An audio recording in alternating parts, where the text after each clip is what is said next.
c'est votre spécialité, ça, à l'association Alonis par Nature à Curgy, en Saône-et-Loire, initier les enfants au jardinage, vous voyez sourire.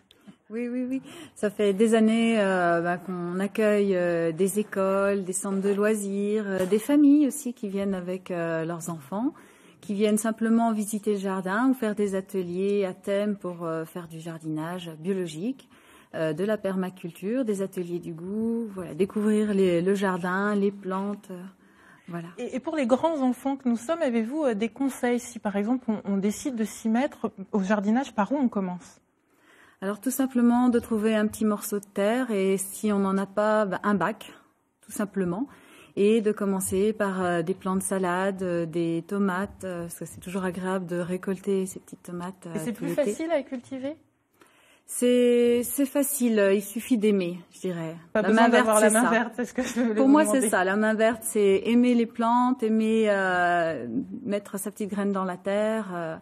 Et donc, nous, notre association, voilà, on peut vous apprendre quelques petites techniques simples, faciles d'accès, au cours d'ateliers ou de formations sur notre jardin. Alors, vous parlez des formations, des ateliers pour les petits et les grands, mais toujours avec ce souci de préserver la nature. Ah oui, tout à fait.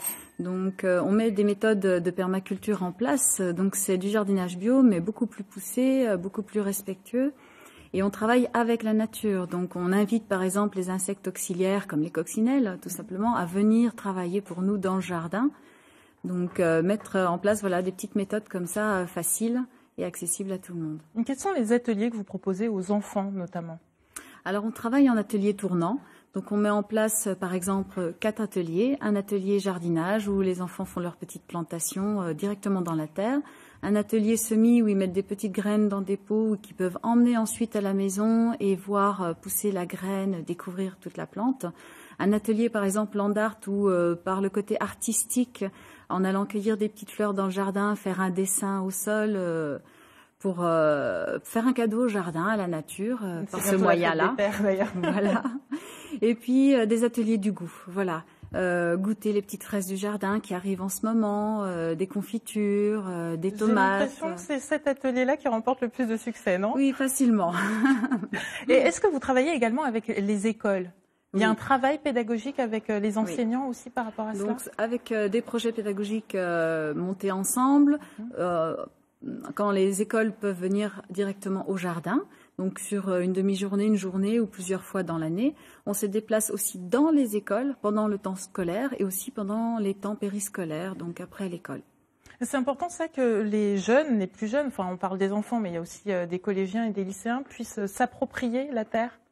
C'est important parce que plus on connaît les choses, mieux on les respecte. Donc, et aujourd'hui, il y a besoin de renouer avec la terre, avec la nature, pour mieux la comprendre et la respecter, et à tous les âges. Et plus on commence petit, mieux c'est. Vous proposez différents ateliers. Alors, est-ce qu'ils se font uniquement sur quelques jours, sur le week-end ou tout au long de l'année? Est-ce qu'il y a un suivi? Alors, pratiquement tout au long de l'année.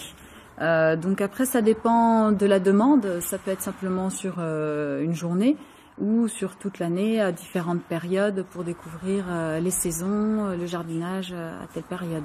Alors, on a entendu dans le reportage des femmes qui témoignaient par rapport aux maladies qui peuvent également toucher les différentes plantes.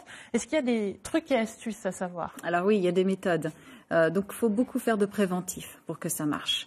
Et par exemple, la tomate, nous, qui est vraiment notre spécialité, avec 150 variétés anciennes qu'on cultive depuis 9 ans, c'est déjà cultivé sur des petits monticules, des petites buttes. Déjà, ça évite que la tomate ait les pieds dans l'eau. Ensuite, de faire des purins de plantes, des coctions à base d'ortie, de prêle, de consoude, voilà, avant que la maladie arrive, et faire en sorte que les plants de tomates soient plantées assez éloignées pour qu'il y ait de l'air qui passe et que la plante sèche vite. Voilà, plein de petits trucs comme ça, et c'est la coordination de toutes ces choses qui vont faire qu'on va pouvoir limiter ou éviter la maladie. Merci pour toutes vos précisions, et je rappelle que votre association, pour pouvoir faire des stages, il suffit d'aller sur notre site internet. En quelques clics, vous aurez toutes les infos. Merci à vous. Merci.